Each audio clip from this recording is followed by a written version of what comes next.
Imagine this. You're moving into a new house. It's old, really old, and kind of sitting on the edge of this small, forgotten town. The kind of house that looks like it's been abandoned for years, with cracked windows covered in dust and wood that creaks with every step. But the Hamza family? They thought they'd struck gold. I mean, a house this size with all that space, for the price they paid? It seemed like a dream come true. Or so they thought. From the moment they walked in, something just felt off. During the day, the house seemed almost normal. Sunlight filtering through the broken windows, casting strange shadows on the cracked walls. But the real story started at night. That's when things got weird. The first night, everyone was exhausted from moving in. Boxes everywhere, furniture in random spots, you know the drill. But as soon as the sun set and darkness crept in, the house seemed to come alive in a way no one expected. It wasn't the normal sounds you'd expect from an old house. No, it was different. It started with faint whispers like someone was talking just out of earshot, deep within the walls. Hamza, the father, shrugged it off. It's just the house settling, he told everyone. Old wood creaks, nothing to worry about. So, everyone went to bed, hoping the morning would bring a little more peace. But the second night? That's when it really started.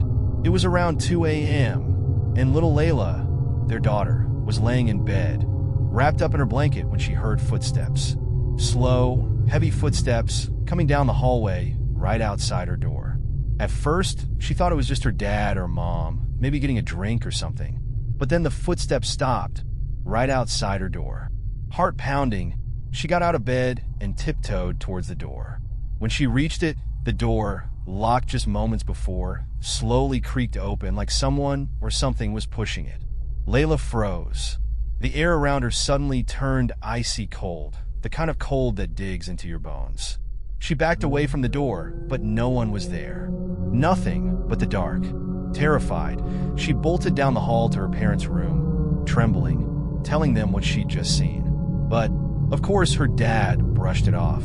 "You were probably just dreaming," he said, trying to calm her down. But deep down, even he knew something wasn't right. And from that night on, it only got worse. Doors they swore were shut tight would suddenly swing open on their own. The lights? They'd flicker off and on without anyone touching the switches. And late at night, they could hear it again, those footsteps, always pacing back and forth upstairs, but whenever someone went to check, there was no one there. One night, Hamza decided to stay up and see for himself. He was sitting in the living room when he heard it, this faint, almost imperceptible whispering like someone was standing right behind him. He spun around, but no one was there. Yet the air felt thick, heavy, and then, out of nowhere, he heard it, an eerie, distant laugh, soft at first, but it kept getting louder, like it was coming closer and closer. His chest tightened, heart pounding as the pressure built around him, like something was closing in. After that, the family started avoiding certain parts of the house at night. It was like the darkness had a mind of its own. The shadows? They started to move. Sometimes they'd see something, a figure, maybe just out of the corner of their eye, slipping from room to room. But whenever they tried to catch it, it would vanish. One night, Layla saw something she'd never forget. She was lying in bed, staring up at the ceiling, when she noticed someone standing at the foot of her bed. It was dark, but she could see them.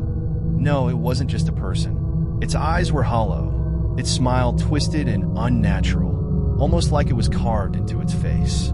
She tried to scream, but no sound came out, like her voice had been stolen. She couldn't move, paralyzed with fear as the figure just stared at her. Eventually, it disappeared, just like it had appeared, but Layla couldn't sleep after that. She ran to her parents, shaking, and when she told them what happened, they didn't know what to do anymore. The thing she saw, that wasn't the first, and it sure wasn't the last. As time went on, they learned that this house wasn't just old. It was cursed. Turns out, years ago, some twisted soul had lived there. A madman who liked to torture his victims within those very walls. The spirits of those poor souls? They never left.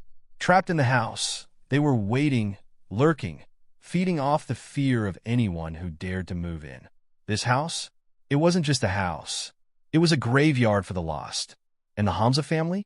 They were the newest victims in a long line of those who thought they could escape. But in this house, once the night falls, there's no escape. So, next time you're thinking of moving into an old house, just remember, some places have secrets. Dark, terrible secrets. And you? You might just be the next to uncover them. Join our family and be part of our adventures. Just click the subscribe button now.